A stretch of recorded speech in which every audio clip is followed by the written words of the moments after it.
está esperando as pessoas logarem aí no Facebook e no Instagram para a gente começar a nossa live. Deixa eu visualizar aqui. Então você já está no Facebook, Pri. Agora você vai entrar no Instagram. É a mágica da... Tô adorando isso. É a mágica da coisa. Várias câmeras. Ai, que coisa bacana isso. É bacana. Boa noite. Nós estamos agora nas duas plataformas. Sim, agora eu só não sei para onde eu olho, né, gente? Tem tanta câmera aqui em cima de mim, eu tô me sentindo... E deu certo, né? Dá certo. Tecnologia do papai, né? Papai é o melhor que tem. Gente, só dizendo assim, a gente teve um problema nas outras lives, mas agora a gente tem diretor de imagem. Agora a coisa está ficando profissional. É verdade. Vamos só esperar um pouquinho, Pri, as pessoas entrando. Claro, claro. Tá?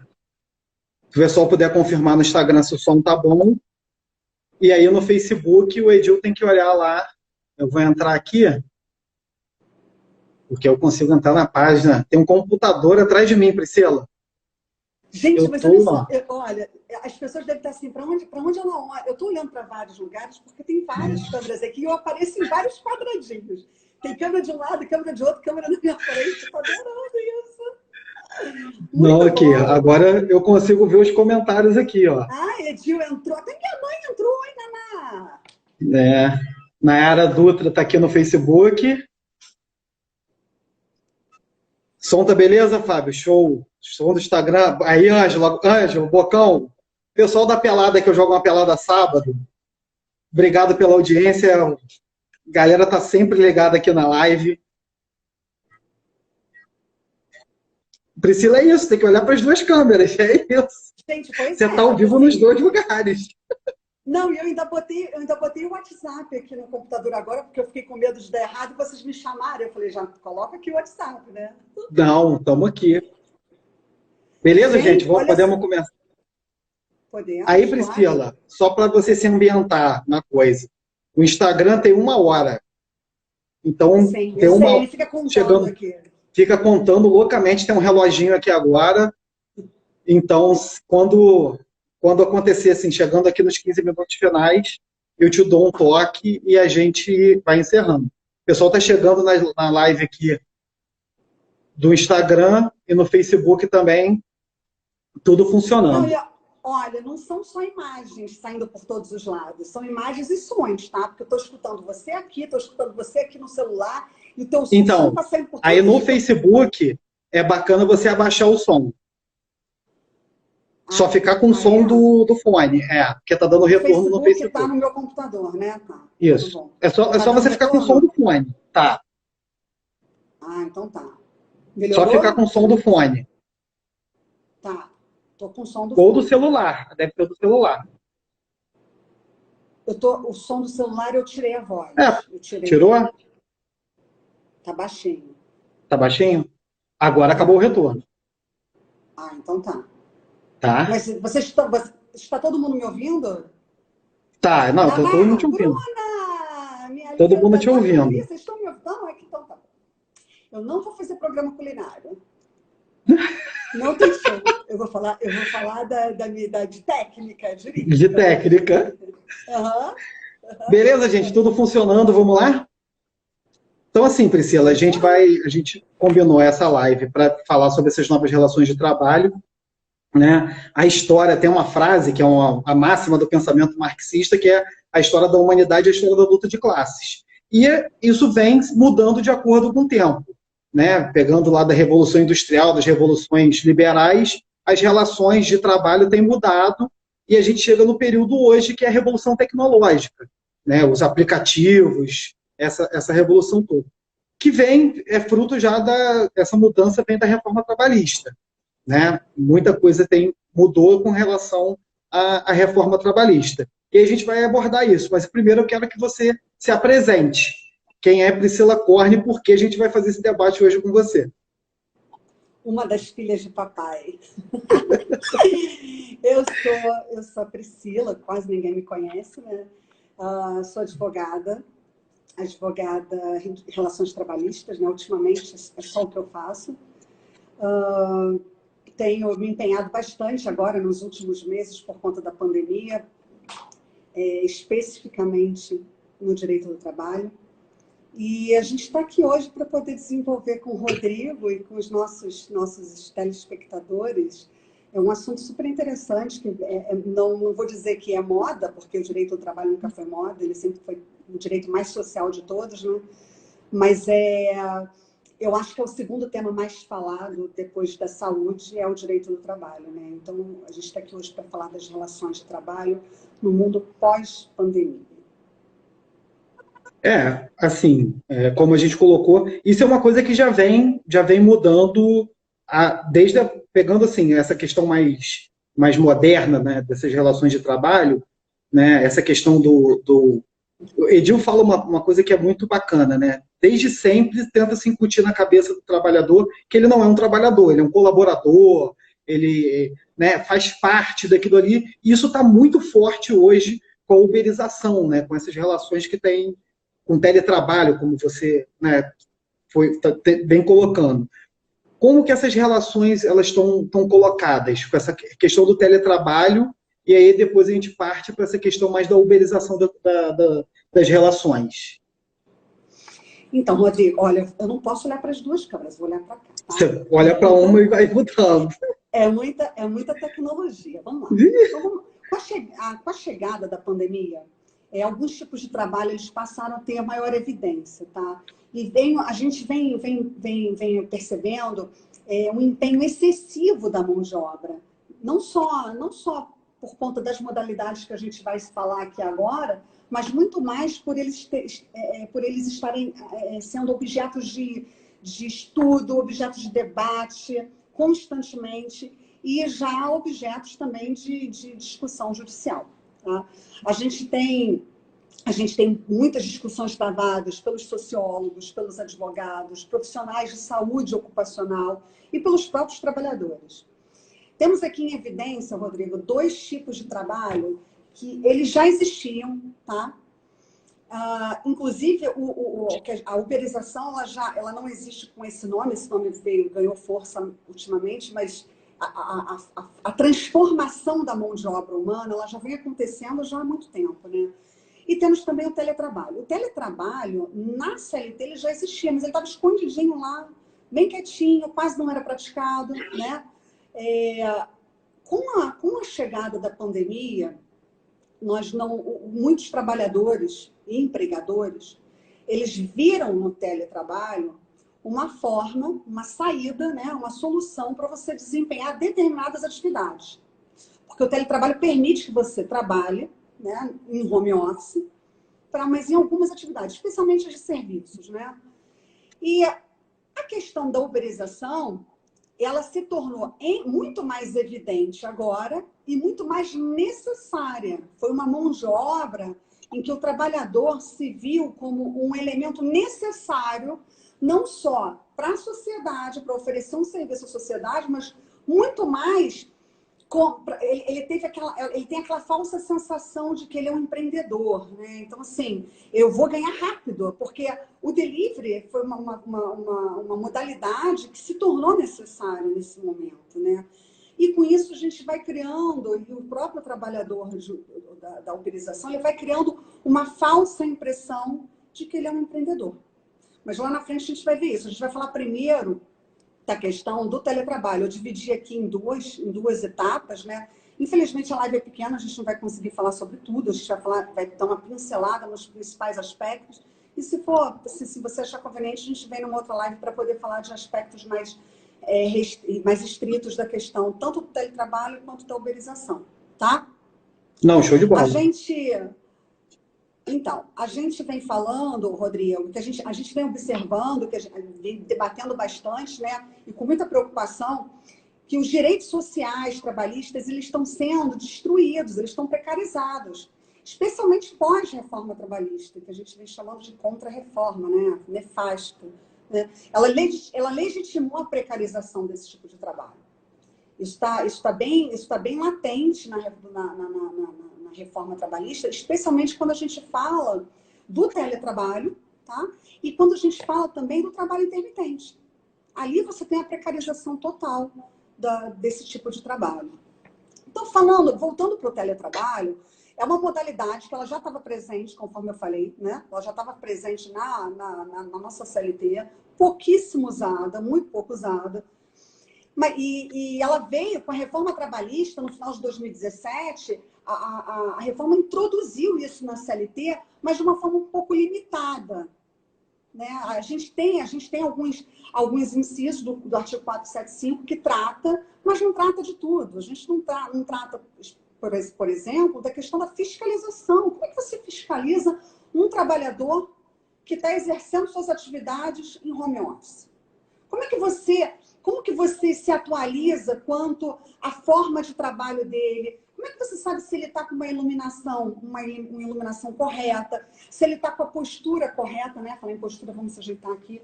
Falar se ele está com uma postura correta, não é? Olha a postura, e papai não, papai está no backstage. Aham. Então, assim, vamos falar como é que ela foi introduzida, assim, foi muito repentina e logo em seguida veio a medida provisória 927, né, que veio enfatizando ainda mais ao teletrabalho como opção de trabalho para que não acontecesse o desemprego em massa, né? Então, para a gente manter o trabalho, o governo viu no teletrabalho uma forma da empresa conseguir segurar o trabalhador, né? E o trabalhador viu nessa possibilidade também uma forma de não se sentir ameaçado pelo risco do desemprego. Então, assim, para controlar a disseminação do vírus, a gente não tem outra forma, e assim, a gente sabe disso, todo mundo sabe disso, não tem outra forma do que a não ser você se isolar socialmente por conta dessa pandemia que a gente está vivendo, né? Essa percepção de saúde, essa percepção de cuidado, infelizmente, a gente não tem aqui no Brasil. O mundo está passando por uma transformação e o brasileiro, especialmente o brasileiro, ele é um sujeito que ele encontra dificuldade na mudança e ele resiste à mudança. E quando a gente fala mudança, a gente está falando mudança muito mais na questão da higienização, muito mais na questão de hábitos, né? E o brasileiro se mostra resistente a isso. E na medida que ele se mostra resistente a isso, ele vai deixando de ter o autocuidado, a autopercepção. É muito mais fácil ele colocar em você, no empregador, ou no prefeito, no governador, a responsabilidade pelo cuidado que ele tem que ter com a vida dele. Primeiro de tudo, a gente sabe que os empregadores têm suas responsabilidades, a gente sabe que o governo tem suas responsabilidades de manter a sua saúde, manter a educação, manter o trabalho, manter a economia. A gente sabe disso tudo. Mas, em primeiro lugar, Rodrigo, a gente precisa saber que nós, como cidadãos, nós precisamos ter o autocuidado, né? Nós precisamos cuidar do nosso meio ambiente de trabalho. Nós precisamos cuidar e se a gente identificar qualquer irregularidade, a gente precisa denunciar. Né? A gente só vai fazer mudar, só vai fazer crescer e mudar uma cultura, porque uma cultura não se muda da noite para o dia, a partir do momento que você identifica a irregularidade e você denuncia. É assim que se muda, né? Então, assim, com a pandemia, a gente precisou se isolar e criar formas de trabalho. E aí veio o home office, né? Que foi uma modalidade que até então estranha, completamente desconhecida de trabalho, uma experiência absolutamente nova para muitos trabalhadores, inclusive para costureiras. Também foi introduzido no mundo da costura isso. Sim, mais timidamente, mas foi introduzido, né? Você vê aí... Que são as facções, né? Também temos empregados fazendo home office, também, tá? Empregado, quando eu falo empregado com vínculo empregatício mesmo, a gente tem alguns casos. Mas um caso muito que se tornou comum, e eu acho que eu já até me acostumei, é a questão dos professores, né? O trabalho em home office dos professores se tornou essencial. No início foi uma loucura, porque todo mundo quase enlouqueceu, né? Com as aulas digitais. Mas os professores, eu tenho que bater palma aqui para a categoria dos professores, porque realmente sem vocês a gente não sabe o que seria das nossas vidas, né? Eles estão fazendo um trabalho, eles se desdobraram da noite para o dia, surgiu uma nova categoria, eu acho. Sabe? O professor digital. É uma nova categoria. Porque até então você não tem uma regulamentação para ensino, para aulas, para crianças, né? A idade, essas crianças até 12, 13 anos, elas não tinham aula na forma digital. O EAD pegava uma galera mais velha, né? Exatamente. Então, ensino universitário, EJA. Tem 10 anos. Minha filha tem 10 anos, mas filhos de amigos com 4 anos de idade estão tendo aula de 4 anos de idade, escolinha digital, sabe? Tudo bem que são brincadeirinhas, é muito lúdico, mas isso existe. Então, assim, essa forma mudou completamente a rotina. A nossa rotina, ela deixou de ser normal, ela passou a ser quase uma rotina insana. No início, ela foi uma rotina insana. Especialmente se a gente considerar que a rotina das trabalhadoras, mulheres e mães, elas precisam conciliar o trabalho com as metas, com a limpeza de casa, a alimentação da família, aulas online, né? Com todos os filhos em casa. Vocês pararam as atividades físicas, elas pararam seu cuidado com o corpo, seus cuidados pessoais, sabe? Seus cuidados com a saúde e passaram a viver uma rotina muito maluca, no mínimo maluca e intensa. Isso no início foi um baque muito grande. Então, você imagina um trabalhador no meio de trabalho, no home office, onde você não tinha uma experiência anterior para poder tratar do assunto, identificar falhas, problemas e adaptar, você não teve tempo para isso. Você passou a ser a cobaia desse tipo de trabalho, né? O trabalhador passou a ser a cobaia desse tipo de trabalho. E eu posso falar com muita propriedade, porque eu estou vivendo isso. A diferença é que eu sou autônoma. Mas eu estou vivendo isso. Eu consigo ter o meu horário mais flexível. Mas eu tenho pessoas na minha família que são trabalhadores, empregados, e estão vivendo realmente essa loucura do home office. E por que eu digo que é loucura, Rodrigo? Olha só, a gente tem uma conexão exacerbada com o aumento de jornada. E, teoricamente, a previsão de pagamento de horas extras não existe. A CLT ela não regulamenta o pagamento de horas extras, ela não regulamenta a jornada do trabalhador em home office. Por que eu digo isso? Porque a jornada do trabalhador em home office está na exceção da CLT. A CLT prevê que quando você extrapola, o trabalhador, quando extrapola o limite diário de 8 horas, ele entra na hora extra, né? E muitos chamam de serão ainda, e ele ganha por aquilo, e tem um adicional e tal. O trabalhador em teletrabalho, não tem essa previsão. Porque, teoricamente, ele não está sendo vigiado. Mas é só teoricamente. Só teoricamente. Porque a gente sabe que hoje existem aplicativos que, se você deixar o mouse parado, o tempo que ele estiver parado não está computando como o tempo de serviço. Sabe? E o empregador consegue controlar isso. Então, é muito difícil você falar que o home office ele veio para beneficiar. Beneficiar quem? Veio para beneficiar o empregador, que vê nisso que realmente uma grande vantagem para ele. Na medida que o empregador tem essa vantagem, o trabalhador começa a sofrer doenças ocupacionais. Ele começa, por conta do meio ambiente de trabalho errado, muitas vezes, ele começa a sofrer com a falta de fiscalização, porque não tem ninguém para consertar a postura dele, né? O trabalhador começa a sofrer com a operacionalização do trabalho, porque muitas vezes o trabalhador não sabe como lidar com aquele maquinário ali, com aquela máquina que está ali na frente. Ele tem que lidar, inclusive, com as divergências que surgem ali no dia a dia, né? E você, muitas vezes, ele não tem nenhum investimento necessário para ter uma técnica evoluída ali para ele poder trabalhar. E aí você começa a ter o problema com a integridade física e mental do trabalhador, porque é enlouquecedor. Quem vive o home office sabe que é enlouquecedor. Pelo menos nos primeiros meses, nos meses de experiência, é muito difícil. E aí vem aquela questão da segurança do trabalho. Quem garante que o trabalhador está seguro só pelo fato de estar trabalhando em casa? Quem garante que ele está seguro? Se ele está em casa, no horário de trabalho, desempenhando o seu trabalho, o seu serviço, pode acontecer um acidente. Claro que pode. Por que não? E aí, será acidente de trabalho? Como que ele vai provar? Você tá Priscila, vendo a insegurança? Como a gente tinha colocado o tema antes, eu recebi uma contribuição de uma professora, amiga minha, Karine Schwab. Ela falou exatamente sobre essa questão do home office na educação, né? Ela coloca que as metodologias de aula online não presenciais contribuíram para precarizar ainda mais o já precarizado trabalho dos professores, que é um aumento da carga horária, né, da exposição perante a tela, né, você não tem esse controle, como você colocou, de quanto tempo a pessoa fica em frente à tela.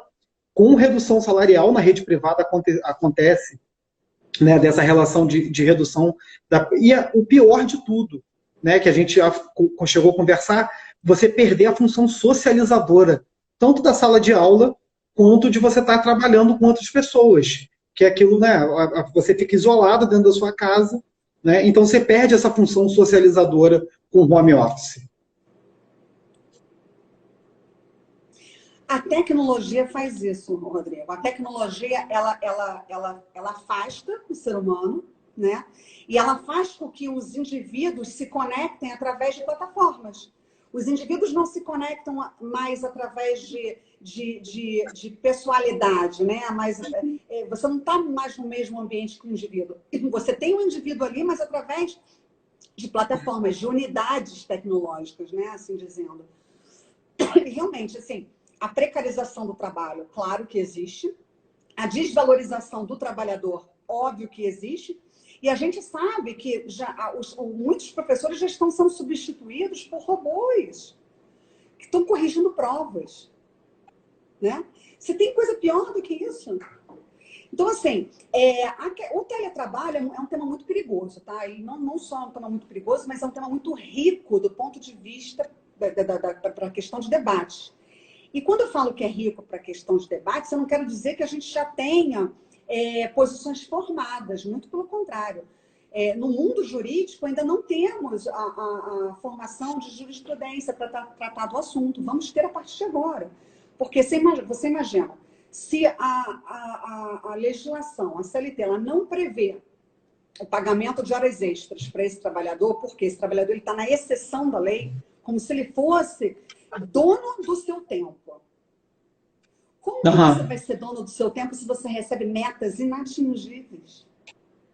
Como é que você vai ser dono do seu tempo? Você se torna escravo daquilo, porque para você atingir uma meta, você vai ter que desempenhar em cima de um tempo muito maior, né?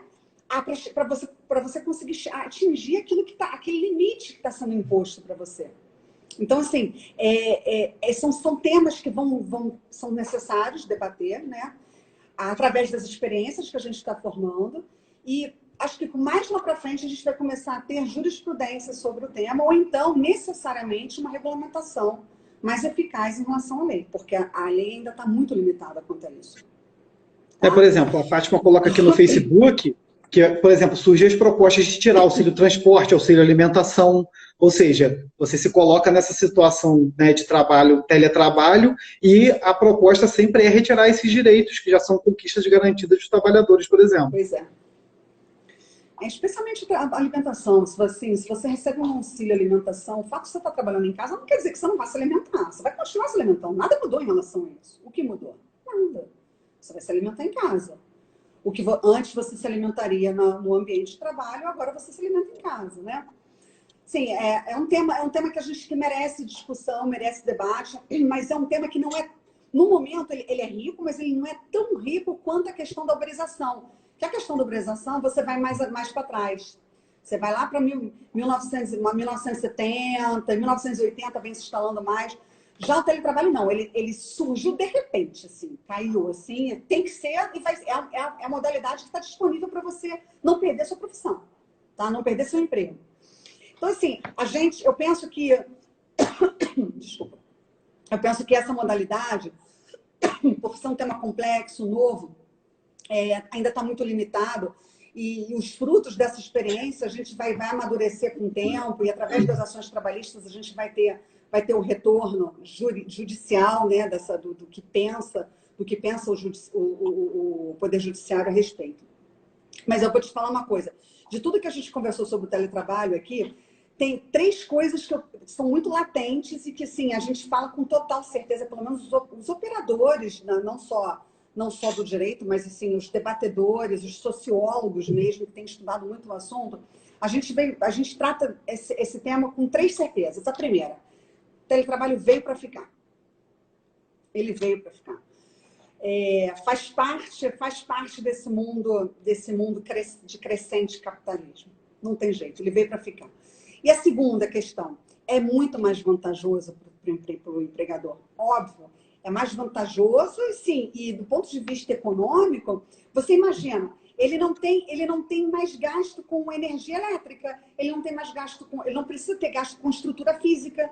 Cada trabalhador a menos no ponto de trabalho que está trabalhando em home office é um espaço a menos que ele tem na empresa, certo? Então, assim, aquele espaço a menos é um custo que ele deixa de ter. E joga, muitas das vezes, esse custo na costa dos trabalhadores, né? Internet, luz, o equipamento que o trabalhador vai usar, né? Porque muitos não querem pagar, né? Não pagam. E aí, Priscila, só aqui, ó, mandar um abraço para o Rico Costa, falou, salve o Fórum Sindical e Popular de Nova Friburgo, sua gente de luta. Ricardo Lengruber, um abraço, professor. Marcelo Fernandes, que é lá é metalúrgico. Fátima Maria Guerreiro está aqui também no Facebook. Só explicando, gente, para vocês não pensarem que a gente está doido, é porque isso está sendo transmitido no Facebook e no Instagram. Então a gente fica olhando para as duas câmeras. Às vezes o cara entra no Instagram e fala assim, por que esses caras estão olhando para o lado? A gente está olhando para o lado porque são duas câmeras, a gente está transmitindo simultaneamente no Instagram e no Facebook. Então, você que está no Facebook olhando, quando eu olhar para cá, é porque eu estou olhando para a câmera do Instagram e vice-versa. Entendeu? Então tem bastante gente. Vocês não têm noção, é muito Rodrigo instalando. É muita Priscila instalando. Ainda tem Edil no backstage ainda. E aí, Priscila, para a gente passar, a gente está com 30 minutos que a gente está conversando, sobre a questão que está latente agora. Ontem teve uma greve dos entregadores de aplicativo, que foi, né, acho que a primeira mobilização assim, nacional desses trabalhadores, que é o modelo de uberização. Né? Como você colocou, a gente fala uberização, que foi o primeiro grande aplicativo que surgiu disso e acabou que virou termo. Né? Como isso essa proposta de trabalho é sedutora para o trabalhador, né? da independência, a possibilidade de se tornar um empreendedor, e que, na realidade, não acontece. Tanto que ontem aconteceu essa greve dos entregadores de aplicativo, com pautas definidas de seguro em caso de acidente, auxílio alimentação. Eu vi falas de entregadores falando como é duro você trabalhar com fome e levar comida na mochila, nas costas, como isso é duro para esse trabalhador. Então, é um movimento que surge aí dos trabalhadores que são entregadores de aplicativo, e essa modalidade de trabalho, né? Essa propaganda que seduz muito de empreendedor, de independência, e os perigos que estão por trás da uberização das relações de trabalho. É o falso autônomo, é o proletariado do mundo digital. Então, assim, eu vou começar. Você tocou no ponto final aqui da minha palavra, mas eu vou inverter aqui, vou começar falando até o que eu já tinha te indicado, já indiquei para várias pessoas que estão assistindo aqui, elas sabem.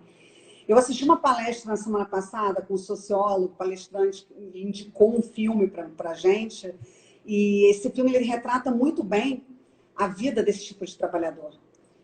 O filme se chama Você Não Estava Aqui. É difícil encontrar ele na internet. Não tem na Netflix, no Google foi difícil de encontrar, mas me parece que o Rico me indicou no... Eu achei no Facebook. No Lumière. Assim, o filme é sensacional. Sensacional. Explica realmente essa questão que está colocada hoje de uberização, a falta que faz da família, né, as crianças, as crises que geram dentro da família, porque o cara tem que trabalhar 12, 13, 14 horas para poder dar conta do seu trabalho. Esse filme é maravilhoso e no Lumière tem esse filme, no Facebook. Pelo Facebook. É do cineasta Ken Loach. Ele faz... Eu venho percebendo que os filmes dele são todos ligados à questão social, de trabalhador e tal. É um filme que tem sido muito comentado, tem um conteúdo muito bacana, é real, o que ele trata é real, vale a pena. Para quem se interessar, entender o que a gente está querendo entender o que a gente está tratando aqui, vale muito a pena. E é engraçado, ele começa... Não é engraçado, assim, modo de falar, mas ele começa assim, ele vai procurar um emprego, não vou contar o filme, mas eu vou... Só para vocês entenderem a introdução aqui. Ele vai procurar um emprego, ele fala assim, Cansei de ser desempregado, não aguento mais. Minha família precisa. Eu tenho um sonho de querer comprar minha casa. Eu quero ser quero ser dono de mim. Tá? Eu quero ser Exatamente. autônomo. E eu preciso. Então, assim, ali começa a tua escravidão, né? Sem ele saber, porque ele sai de lá se achando. E o empregador, né?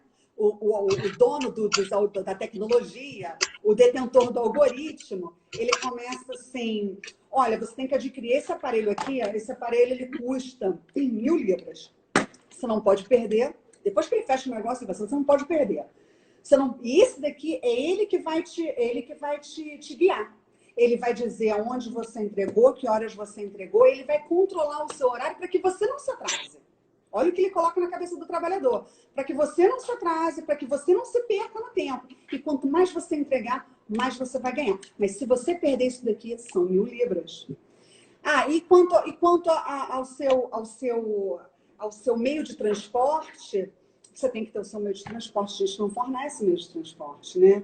E aí ele sai dali, ao mesmo tempo que ele chegou animado, mas ao mesmo tempo que ele chegou animado, ele saiu meio assim, falou, bom, agora eu tenho que cair. Agora que eu já consegui uma forma de empreender o meu negócio, eu agora tenho que conseguir um meio, né? Um meio de empreender esse negócio. Eu preciso de um carro. Eu preciso de uma van. E aí a primeira realidade que ele vai enfrentar, né? E aí vocês assistam um filme, porque é muito bacana. É triste, assistam, gente. Você não estava aqui. Assistam. É um filme imperdível para entender, assim, ver a realidade dessa situação de uberização das relações de trabalho. É imperdível. Tem no Lumière, no Facebook. Então, Rodrigo, vou tentar fazer aqui uma breve análise das características que são inerentes a essa espécie de trabalhador, tá? Como vocês sabem, eles ganham esse nome, né? O Rodrigo já adiantou aqui, ganhou esse nome porque esse tipo de trabalho com entrega e transporte de coisas e pessoas, né, por aplicativo, ele se tornou muito evidente através do Uber, né? Por isso a gente chama de uberização. Quais são as características inerentes a esse tipo de trabalho? Primeiro, atividade de risco total contra a saúde e a vida do trabalhador, né? Desculpa, eu esqueço que eu tenho... Porque, gente, a gente está olhando para as duas câmeras. Então, assim, é uma atividade de risco contra a saúde e contra a vida do trabalhador, né? A gente tem proteção zero em inúmeros aspectos. Proteção zero. A gente tem uma jornada de trabalho absolutamente extrapolada, em grau máximo. Temos metas a cumprir. Então, quando eu falo temos, eu digo o trabalhador, né? O trabalhador desse tipo de aplicativo, ele tem metas a cumprir. Ele quer bater os seus limites, os seus recordes o tempo todo, né? Ele vive nessa tensão. Ele trabalha contra ele mesmo. No final, vocês vão ver que, se você acompanhando aqui o raciocínio, vocês vão ver que esse tipo de trabalhador ele se torna escravo do sistema e escravo dele mesmo. E muitas vezes ainda a gente ainda tem a questão da discriminação quanto ao gênero, porque as mulheres, nesse tipo de trabalho, elas são preteridas nas chamadas. Muitas são preteridas. E eu arrisco a perguntar, não quero ver resposta, mas eu arrisco a perguntar se alguém aqui já não preteriu mulher. Por quê? Porque mulher ainda tem aquele estigma, aquele rótulo de que mulher dirige mal, de que mulher é... Como é que fala? Mulher é... Como é que fala quando você... Barbeira, né? Barbeira? Uhum. Mas não é não, hein? Então, assim, esse tipo de trabalho, ele não começou agora, Rodrigo. Como a gente falou no início, com a pandemia, a uberização ela ganhou mais evidência e maior aderência, por necessidade, né? Mas a estratégia para chegar a esse modelo, ela já vem sendo tratada há muito tempo. Há muito tempo. A gente sabe que a mão de obra é um instrumento imprescindível para o crescimento do capitalismo, né? A mão de obra é imprescindível para o crescimento do capitalismo. Isso, eu não tenho dúvida. Eu acredito que ninguém aqui tenha dúvida disso. Qual é o capital que se sustenta sem mão de obra, né? Ainda que você chegue no momento da tecnologia absoluta, você teve naquele caminho ali o empreendimento da mão de obra humana, né? Então, assim... O professor Sidney tem uma fala que é simbólica. Não adianta o cara pegar um saco de dinheiro e botar do lado de uma máquina que não vai resolver. Entendeu? Tem Não que ter a vai. força de trabalho. Claro que Entendeu? não. Claro que você tem que ter a força de trabalho. Claro. Então, assim, com o passar dos anos, assim, mais especificamente quando você começou com aquela produção exacerbada de mercadoria, o trabalho ele deixa de ser um valor e ele passa a ser a principal forma do crescimento do capital. Então, você deixa de ver um valor naquela mão de obra, naquele trabalho, ele passa a ser a estrutura para o crescimento do capital. Né? Isso vai fazendo com que o trabalhador perca o seu senso crítico, o seu senso criativo, o senso autônomo. Ele vai se identificando cada vez mais com a servidão. Isso é a história desse tipo de trabalhador, né? E o trabalhador vai se transformando numa força de trabalho, extrapolando cada vez mais os seus limites. Ele se impõe limites, que são os limites do ser humano. Ele vai se tornando refém da sua própria mão de obra. Né? Enquanto isso, ele vai tendo a falsa impressão de que ele é um autônomo. Ele vai se transformando na principal engrenagem da geração de riquezas de uma empresa. Não é? E aí, quando se instala de vez a era digital, aqui já no início do século XXI, a gente tem o boom da tecnologia, né? A gente vai percebendo que o tempo de vida, de lazer, de cuidados pessoais, de descanso, ele vai se misturando com o trabalho. E você vai vendo que essa mistura vai fazendo com que você se torne trabalhador em tempo integral. Né? Sem você perceber, você vira um escravo digital. E assim, você não precisa, assim, hoje em dia, você não precisa ser trabalhador para ser escravo digital. Você basta ter um celular na sua mão que você já vira escravo do celular, não é? E aí, quando você tem uma tecnologia que faz você pensar que você é dono de si mesmo, aí sim você se torna mais escravo ainda, né? E aí, quando isso acontece, esse trabalhador ele já está sem tempo para o lazer, ele já está completamente necessitado dos seus direitos, ele já está brigando com todo mundo por um espaço ali no mercado, colocando a vida dele em risco, a sua vida em risco, a vida de terceiros, porque ele já não tem mais o limite do tempo. Ele quer bater esse limite o tempo todo. E ele é o limite. Né? Ou seja, nós temos instalado aqui a total precarização dos direitos. O trabalhador passa a ser conhecido como proletariado do mundo digital.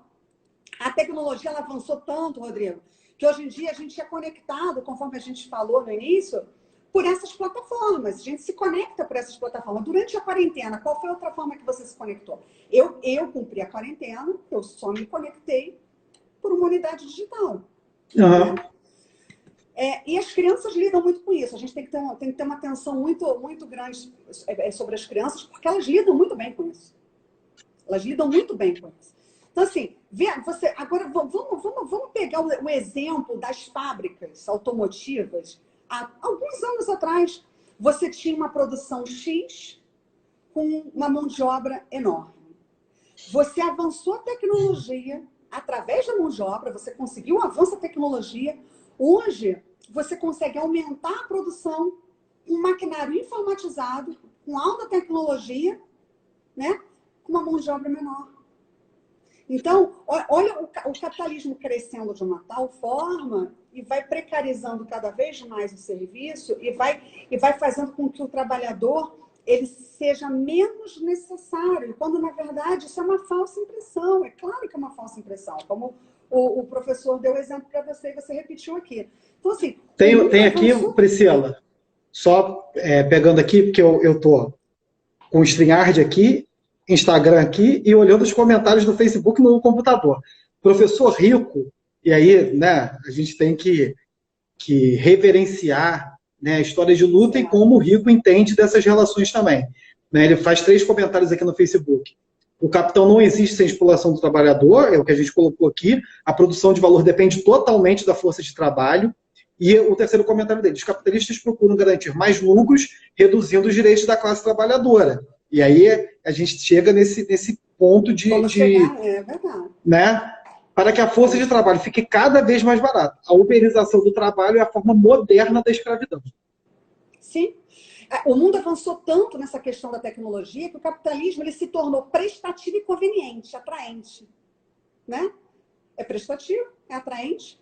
Então, assim, repara, como que era, você vai fazendo uma comparação, como que era o setor público e hoje, tudo sendo privatizado. Né? A exemplo disso, a gente tem as escolas, os bancos, as cadeias, os hospitais. Com isso, você vai tendo o surgimento de novas classes desse proletariado. Desculpa. Proletariado. Dentro de um mundo de supremacia assim, exacerbada.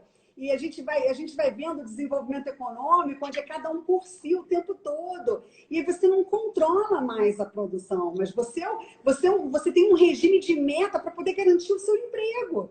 E o seu emprego de amanhã. Ou seja, você trabalha para sobreviver. Você só trabalha para sobreviver. Né? Isso é o típico retrato da servidão, da escravidão digital. E nesse mundo digital ele vai se transformando tão rápido, que hoje você tem os capitais fazendo uma nova era tecnológica com horário, com produção, com um sistema que está desregulamentando toda a relação de trabalho. Esse sistema, ele está mudando a relação de trabalho. O nome exato, muito próprio, é a precarização. Né? A exemplo disso, a gente tem, a gente vai voltar a falar da reforma trabalhista, que a gente chama de contra-reforma, né? Reforma nefasta. E que ela criou o trabalho intermitente, que pode ser aplicado no setor de serviço, e o empregador chama o trabalhador a hora que ele quer. Olha só, quero você aqui agora. E ele é empregado. E ele tem que ir, senão ele é penalizado. E pergunta se ele tem o reembolso do transporte. Nunca. A reforma trabalhista fez isso. Então, não tem como a gente, Rodrigo, assim, a gente vai, voltando um pouquinho mais para trás, não tem como a gente falar dessa reforma digital, dessa mudança digital, dessa era digital, sem a gente começar, então, pelo menos buscar uma raiz lá na China, porque a gente sempre falou que a América é o centro do mundo. Não, olha só, ela pode até ter uma grande contribuição, mas a China tem a população com a mão de obra, a gente conversou sobre isso essa semana, mais de 1,5 bilhão de pessoas. Lá você tem gente para trabalhar, você tem mão de obra barata, você tem um mercado para consumir. Né? A China está na linha de frente de uma produção com alta tecnologia, onde hoje ela concorre com as maiores montadoras, com tecnologia, com número de produção e preço. Por quê? Porque ela tem mão de obra barata. A Índia está indo pelo mesmo caminho. Só que a Índia é muito mais pobre, né? E na Índia, o trabalho se torna essencial na medida em que você tem uma briga muito maior pelo trabalho, e você tem a riqueza é muito menor, aliás, não tem riqueza, né? E ali na Índia, a disputa é tão grande pelo trabalho, que se ele não se sujeitar à condição do capital, ele morre de fome. Então, assim, que é aquela intervenção do Ricardo Antunes naquela palestra que você me mandou. Né? Não é que aumentou, não é que aumentou o número de trabalhadores informais, aumentou o número de desempregados. Aí você gera essa questão. Tem um monte de desempregado, e aí você vai jogando essa galera para a informalidade. Pô. Claro, é isso aí. E se ele não se sujeita àquilo, ele realmente morre de fome. O Ricardo Antunes, nessa palestra, ele falou que, inclusive, ou ele se sujeita a esse tipo de trabalho, ou ele come lixo na rua. O trabalhador come lixo na rua. Eu lembro agora, eu vi um filme que eu vou até indicar aqui também, muito bom, depois você anota na sua lista, se chama são Indústrias Americanas, traduzindo, Indústrias Americanas. É um filme maravilhoso. Ele retrata muito bem isso. É a China entrando na América, com uma mão de obra desse tamanho, os americanos loucos da vida com aquilo, né? Assista um filme, é Indústria Americana, é o nome. Aí, assim, Priscila, tem 2 intervenções aqui, só o da Renata, curti, que o mais estranho é que antes demorava muito para uma profissão acabar, e hoje é rápido a profissão acabar. Ela deu exemplo aqui de porteiro de condomínio, por exemplo. E o Pedro Monerá, meu amigo professor, que todos com... Sumiu aqui, não? O comentário do Pedro, né? que o dedo é uberização da educação, o conhecimento, a estrutura de conexão e transmissão, o aparelho utilizado, a cobrança, pressão, responsabilidade. Gente, muita pressão, você enlouquece a pessoa. Você tem a pressão fica toda com o trabalhador e o lucro fica com a empresa. Sem contar o lógico distanciar a educação pública. É isso aí, porque você é um número, você não é um trabalhador.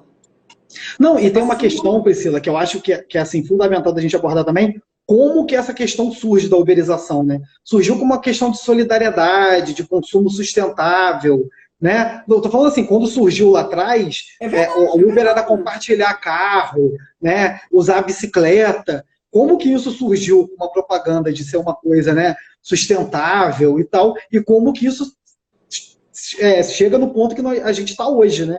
De exploração, de quebra de direitos, de cargas horárias de trabalho. O Ricardo Antunes fala, ele usa uma frase muito instigante a se reproduzir todos os dias. Esse tipo de trabalhador, ele é um empreendedor. Ele diz que é o seguinte: o empreendedor é um misto de burguês de si próprio com proletariado de si próprio. Por conta da falsa impressão, ele acha que ele é dono de si, é um misto de burguês, né? Uhum. Mas não é. Ele está ali vencendo seus limites o tempo todo. A propaganda é jogada como se fosse uma coisa, né? Seja dono do seu tempo, seja dono do seu trabalho, seja empreendedor. A palavra empreendedor é colocada toda hora, né? Edil está alertando aqui, olha o tempo. Não, calma, estamos com 47 minutos. Por quê? Por que a palavra empreendedor é usada o tempo todo? Porque o abandono social faz com que só reste isso para ele. Não é? A propaganda é muito seduz, né? Sim, é sedutora, mas assim, o abandono social é tão grande que faz com que não sobre mais nada, só sobra isso para ele. E ele se achar empreendedor é rico, para ele é rico falar. Mas aí, na prática, ele vê que a realidade é completamente diferente. Né? A verdade, o Rodrigo, que o sistema atual ele é nefasto. Né? Da forma como está, é nefasto. Né?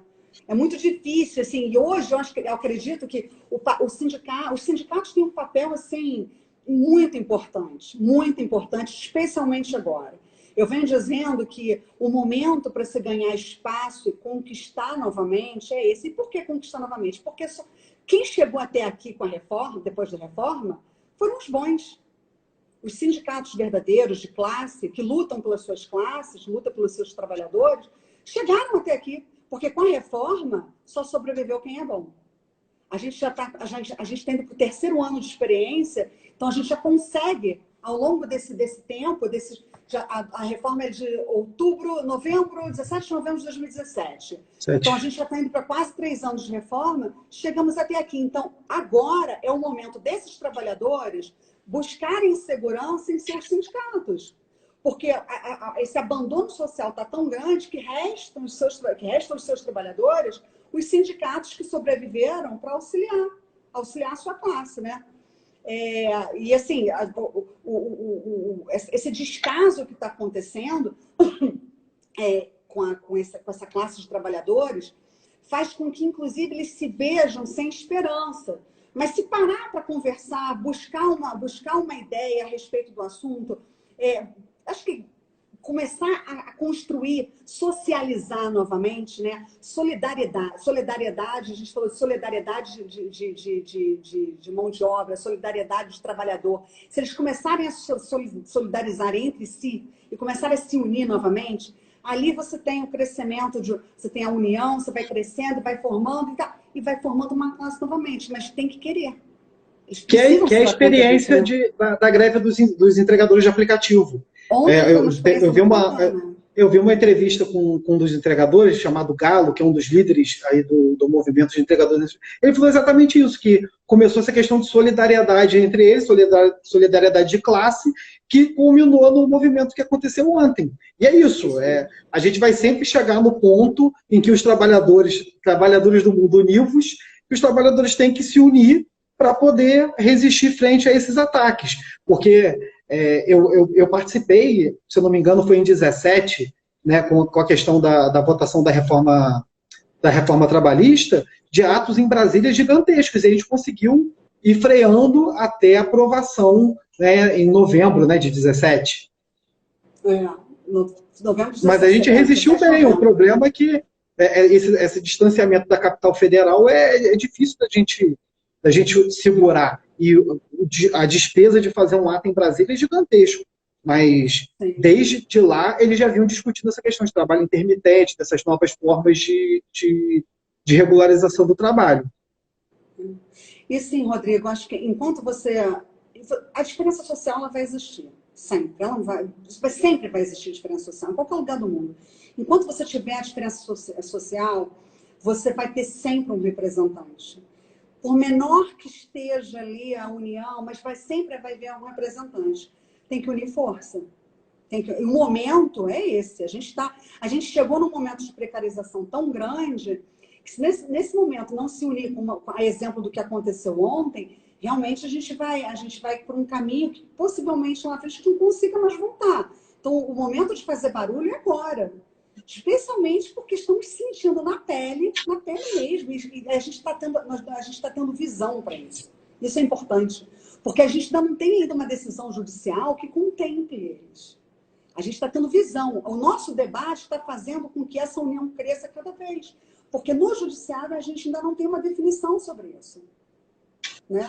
A gente trabalha numa expectativa que a gente consiga acabar com essas diferenças sociais.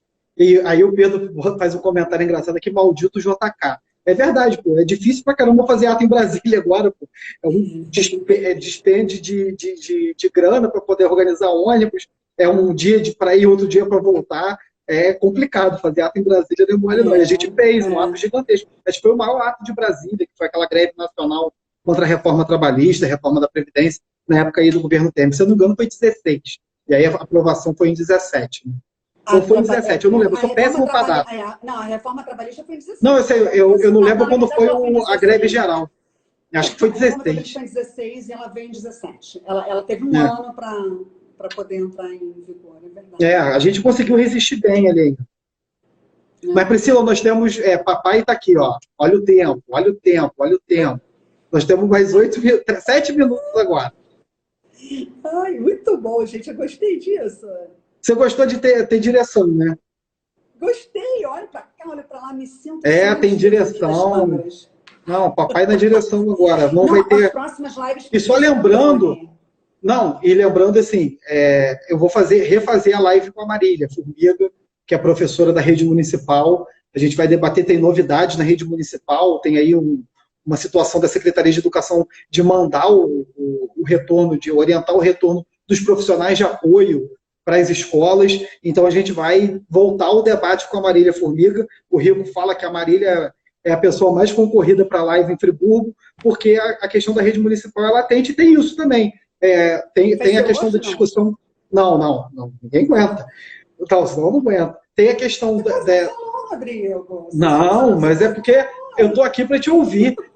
Tem a questão da discussão da flexibilização e tem a questão das creches não estarem funcionando, por exemplo, né? Que é um debate que a gente coloca também. É o tema do RJTV. Daqui a pouco eu dei uma entrevista, hoje eles vieram aqui, foi bacana demais, e sim, legal. Eu achei bacana porque o repórter quis se inteirar do que estava acontecendo. Ele falou, Priscila, antes de você gravar a entrevista para mim, me conta o que está acontecendo, aonde a gente vai buscar base legal para a gente combater. Rodrigo, não há base legal na CLT que venha combater isso. A questão é social, a questão é humana. Existe uma lei maior, que se chama Constituição da República, que, por evidência, ela fala que você não pode abandonar um menor. Você tem o dever de cuidar do menor. Né? E junto com isso, você tem as campanhas, as mobilizações em prol da mantença dos empregos. É muita crueldade você ter um empregador sabendo que o trabalhador tem filhos em casa, não tem com quem deixar a trabalhadora. Vamos falar da trabalhadora, que é maior número, né?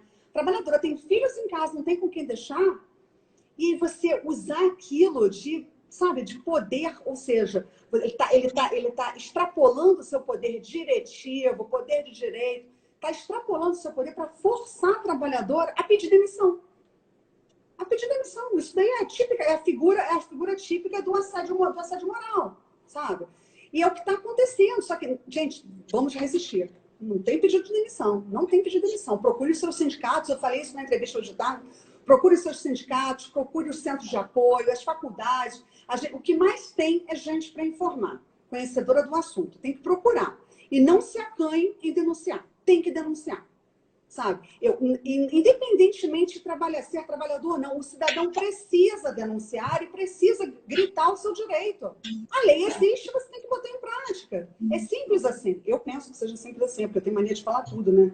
Então, assim, tenho até medo, porque eu falo demais. Não, é fundamental que passando por qualquer situação dessa, o trabalhador procure seu sindicato e faça denúncia em relação ao que está acontecendo. Deixa né? eu mandar um beijo para 3 pessoas. Assim, Mande, nós temos 3 minutos. Não, o papai não, o Instagram corta. É verdade. Mas olha, um beijo para Ana Paula, que está assistindo de São Paulo. A outra Ana, a Ana foi minha estagiária lá no sindicato. A mamãe está aqui, mamãe linda. Obrigada, mamãe. Das pessoas que eu conheço são essas que eu quero mandar. Renata Curti, obrigada, Renata, uma advogada maravilhosa de condomínios, direito imobiliário, muito bacana, obrigada. Vou mandar um abraço para o Azaf, mandar um abraço para o Fulvio Levi, está em Portugal, está assistindo minhas lives todas. Camarada foi lá para Portugal. Inveja de você, Fulvio, que está em Portugal e a gente está aqui aguentando o governo Bolsonaro. Tá calor, Priscila, tá calor lá. 3 minutos, considerações finais para a gente poder encerrar. Tem que se inscrever no meu canal. Será que em 3 minutos... Faz a propaganda do seu canal no YouTube, lógico. O meu canal no YouTube, Priscila_Korn, Korn é K-O-R-N, na forma como aparece aqui na live, né? Esse canal, Rodrigo, não é um canal de culinária, tá? Nem é um canal de mamãe e bebê. É um canal que trata de temas atuais, jurídicos, e a gente explica ali toda a atualidade, toda mecânica nova que se quer apresentada, a gente lança lá no canal, a gente discute, enfim, a gente tenta aprender também, né? A gente estuda para poder colocar lá no canal. Então, bacana, se puderem compartilhar, se puderem se inscrever. O Rodrigo se inscreveu. Eu me inscrevi no canal. Mas se inscreveu. Não, mas eu me inscrevi. Priscila, brigadão. Obrigado. Parabéns pelo seu trabalho à frente, né, nessa questão de orientação dos trabalhadores, à frente do fórum. Eu acho que é fundamental o que a gente tem feito para dar uma outra visão em relação a esse debate aqui também da pandemia, da uberização, orientar as pessoas do que tem acontecido. Obrigado por ter dedicado seu tempo aqui a essa live aqui. E aí a gente combina uma próxima, porque o que não falta é assunto em relação ao mundo do trabalho, em relação à situação dos trabalhadores e as novas relações que têm surgido aí na pandemia. A gente não sabe até quando isso vai, mas a gente sabe que tem novas relações de trabalho acontecendo a todo momento. Como você colocou, o teletrabalho foi uma coisa que foi colocada, aconteceu, tem que ir, surgiu e vamos embora. E o mundo está cada vez mais assim. Se vira. Obrigada, beleza? Rodrigo. Muito obrigada. Eu que agradeço. Tá? Agradeço a todos que estão aqui presentes. Obrigada. Adorei esse sistema. Olha para cá, olha para lá. Gostei muito. Direção de live agora, de Edil Nunes. Não tem mais erro. Obrigada, Edil. Muito chique. Obrigado aí a todo mundo que assistiu. Quem vai assistir gravado também. E uma boa noite para todo mundo, porque daqui a pouco o Instagram corta. Pode. A live vai estar salva no Instagram e salva no Facebook, na minha página. Tá bom? Obrigada, gente. Boa noite. Tchau. Um abraço, gente. Boa noite. Obrigado a todo mundo aí. Edil, cortou.